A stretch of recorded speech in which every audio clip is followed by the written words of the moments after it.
I'm Bob Osbourne, I'm Denise Osbourne. and we have a small farming operation here. Work under Osbourne hay cattle. Uh, do a little bit, primarily hay and cattle, obviously. Been farming pretty much all my life, either through dad or through time I went to school, had a job away from home, and that lasted about 2 to 3 years, and winded up back here at the home base. Fourth generation farm. According to my daughter and son, will soon be a fifth generation farm. And we have been married 31 years, and she grew up on a dairy farm just across the hill here in the adjoining county. And so I guess we were able to build and develop and grow on what my dad, granddad, and great-granddad started. Obviously with the help of each other, and both having a love and an interest for keeping the farming operation going. It actually started with it was a young farmers meeting, young farmers group, and a guy from out of Iowa came in and talked about confinement barns, cattle confinement barns for cow-calf feeder cattle. And it was the hoop structure deal. Not that, I mean, we've got a couple other barns that my dad built back in the 70s that to me are considered confinement barns. They're not maybe totally confinement, but they're, he kept cattle up, background cattle and stuff like that, and they could run out. But anyway, so we just struck a little bit of an interest, and then we were trying to figure out how we could expand the operation if we chose to do so.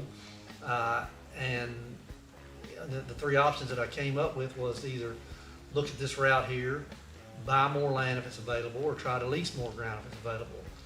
And the last two options have been tough for the last 15, 20 years. I don't care, at least in our area it has been. We live in an area where there's a lot of family-owned farms, same as us. They got some generation ties to it, and it's just not available. So I took we made 2 trips, or I made 2 trips to Iowa.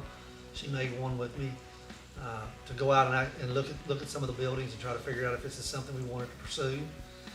So we made that trip. Then with my banking background and trying to run numbers, I cash flow scenario the different options that I had available and if it was feasible to even do it or not. And the numbers led us to go this route. You had looked at different companies too. Yeah, we looked at several different companies, so we did a lot of research. It was probably all in all a little over 2 years. 2 years of research. So it wasn't just up one day we just woke up and said, hey, let's build a confinement barn. So we did some research, and then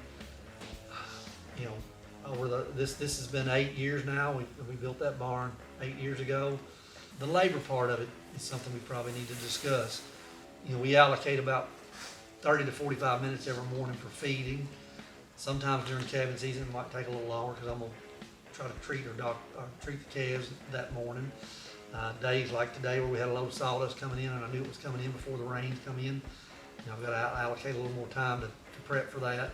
That might just mean getting up a little earlier just to get everything ready, just so I can get on the road and get to doing what I need to do. But typically, if we're not in calving season, as fast as I can go out there, open the gates, scrape the drover's alley, back the processor up and grab a roll of hay and go down through the bunks. While they're eating hay, plow, make a quick trip plowing the compost if needed. The only time we don't plow the compost is obviously a day or two after we put new sawdust in. It'll take, it may take a few days off from then, 2 or 3 days. 30 to 45 minutes catches it, and up to an hour, and I can be out. Come back in at night. Basically, all we do is feed some extra hay just to get up to the ration that we want to be with our hay, and just double check. With the camera system, having a big screen TV in my office at the house, and having it on our phones or whatever, a lot of times there's a lot of things we don't miss because we can see it. So hopefully some of that offsets the additional labor cost. The other thing that offsets the labor cost, I would like to think, and of course the building cost, is feed efficiency.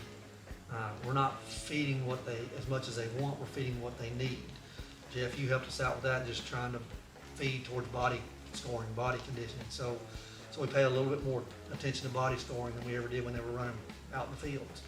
And trying to say, well, here, we're getting ready to breed. They got to be at this stage, or they're calving now. What stage should they be? Or they got calves on them?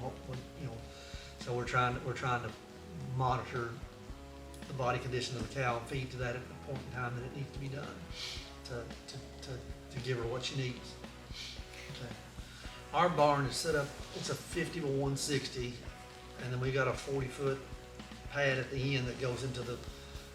We extended our drover's alley, which we put a scrape bunk in because we were going to scrape the drover's alley out into. We chose to scrape it into a small boot building there at the end. So we just decided to go ahead and extend the bunks out and use the pad, and that just gave us some extra feeding room. But anyway, the barn is designed for 80 cows, basically 2 foot of bunk space per cow. We found out we couldn't get 80 of our cows that we originally started with in 160 feet at one time. We had some pretty big cows, so that's part of the genetic side of it. We have worked on pulling the mama cows down a little bit in size, trying to monitor and getting rid of the big cows that don't produce any bigger of a calf. We just keep our capacity at 70 to 75 cows. Of course, now we got 3 cleanup bulls in there. That equates out to like a little bit over 100 square foot per mama cow. And we've heard numbers 90, 100, 110.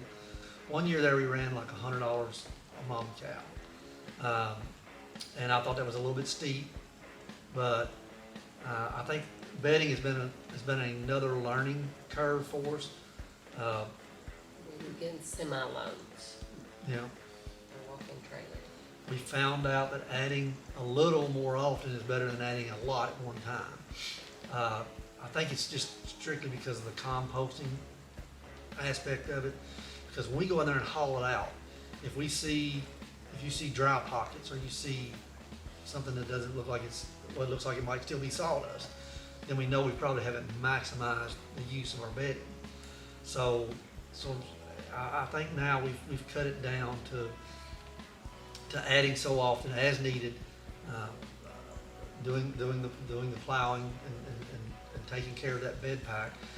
And our last year, I think, was one of our cheapest years, and we were down close to $70, somewhere in that $70 range. This year, we haven't finalized it, but our loads went up a little bit. Like everything else, expenses have gone up. The guys had to charge us more for the sawdust because he's got to pay more for it. A little bit of competition out there, so we may be pushing ourselves back up closer to that $80 to $90 mark or something like that. Biggest thing was how we treated the calf once it hit the ground, right? Yes.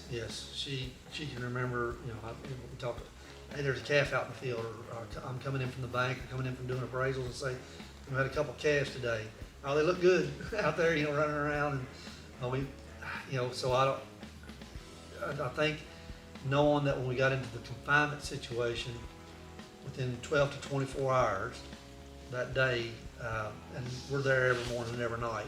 Sometimes I'm on the road during the day, but with cameras and stuff, we can kind of watch what's going on. We had a year that we lost several calves, and I think it was a slip up of not. UK helped us out a lot, figuring out what we needed to do, and then Yep. So we do it's actually a 6-step, arguably 6 or 7-step program, but it's we start with the nasal for the Enforce 3 nasal, then we do a scar guard on it, or in the mouth. Multi-min, they get a shot of multi-min, boa serum, get a shot of that, and then of course spraying the navel, and then tagging and marking that down. And that we've had other people say, well, do you ever change that? And since we've done that, we've been able to keep everything kind of somewhat intact, and there's no reason to change what appears to be working right now. So we do have a pretty strict vaccination program, or at least I think it is. What we could do different when we were having some issues. So the isolation period for that cow, 12 to 24 hours, is pretty. It seems like it has helped a whole lot. They make that bonding, because they're in close corners there, and it's not You know, my wife has pointed out, you know, she sees calves stealing milk from other cows, and we've even caught calves nursing cows that haven't calved yet. So guess what they're doing? They're getting colostrum. Now, I think that was the big issue that we had when we had that sickness, was we don't think these calves got their colostrum because the milk was getting, or the colostrum was getting stolen by the bigger calves, or the calves that were already born. So if we can get that 24 to 48 hour pinned off area, and then what we did then is, and I did this even when I had my cows out in the field, we would have cows that would calve, and I was always, may not be that same day, but within a day or two or something, if I get the chance, I get that cow and calf and put it out over to an adjoining field. That way all my cows and calves are in one field and all the cows that haven't calved are in another. It's more or less just to be able to see what's going on as much as it was thinking about what the benefits of it would be. So I just, you know, said, why not do this in this barn? So we do the same thing in the barn. When they start calving, we create a pen for the ones that have calved. They go to the isolation, and they go to the cow-calf pen with all the other cows that have calved, the ones that haven't. And then we're able, the way we're set up, we're able to move the gates back. And as one pen, you know, when you first start, you got a very few cow-calf pairs, and then when then you just work yourself back. Well, and this started with Iowa when the barn package was done. They sold us a creep pen kit that goes inside the barn. So when you're calving, basically the calves go inside the creep pen, and then we decided to make it to where they could go out. So we put it at the back side of the barn, which is a narrow alley back through there. Well, it seemed like that got nasty and muddy and quicker than it should. So then we decided to go out to the side of the barn to where we can open up and give them more and more room if needed, as the calves get bigger and running them out. Basically, the idea about the creep area is if we can get them out and off the barn on a pretty day when the sun's shining, and they'll go out.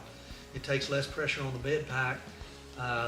It doesn't bother the calves near as much as it does the mamas. The mamas are the ones that are sitting there at the creep gate bawling for their calves. The calves will come back to mama when they're ready and when they know what they want. And in doing that, so I call that a creep field. It's got feed, they got access to feed and hay, and we found out by doing that, it makes weaning a lot easier. So these calves are used to being out on their own. As they get bigger, they're gonna spend more time out on their own. They're gonna spend more time at that creep feeder out there away from mom.